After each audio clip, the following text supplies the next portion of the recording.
RMU set to shove off for another road trip, taking on RIT in a 2-game set. Matt Geica with head coach Derek Schooley as the Colonials look to build off of what they thought was a very productive weekend, a split at Holy Cross last week. And hearing from you and hearing from players, from assistant coach Mike Gershon earlier this week, a lot of talk of scoring chances and feeling like you guys controlled the game. Is that the number one metric you look at, is chances for and against, to tell after the fact how things went? Well, we look at that. We look at shots on goal. We look at a lot of different things, and all of our stats and our chances were in a positive way. And we haven't been out chancing teams very much lately, and to do it back-to-back nights shows you how well we played. We also look at turnovers. We also look at a lot of different things we're not deep into analytics, but we look at some of the basic ones, and we felt that the ones that we look at, we were positive in, and we hadn't been there in a while.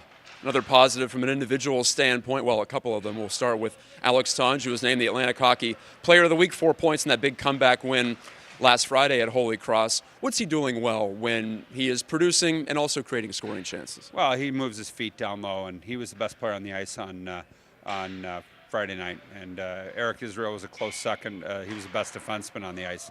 And Alex just moves his feet, finds open people, made a great pass on the goal to Eric's first goal, made a great pass on Eric's second goal, and then had a nice goal himself, and had a nice tip on Lauria's goal. So, I mean, he just does things very well, and going to the net, cutting to areas. Congratulations to him on getting his 50th goal. For a guy that got 0 in his freshman year, to have his 50th as a senior, that's pretty impressive. And to have 50 goals over 3 years is something that you can't go back and take those 3 good years away from him. And he's 6th, in fact, all time, 6th Colonial to make it to that 50-goal mark, so a big deal. Also an impressive number, 44 wins for Francis Marat in net. He's been stone cold great for you guys ever since he got into the net as a freshman. How much of a luxury is that for a coach to know that most nights you're going to get a really good performance back there? Well, we know that we've got what we feel is the best goalie in the league. And it's debatable between him and 1 or 2 other guys, but we feel that anytime we go out, we've got a chance to win with him in the net. And he was very good.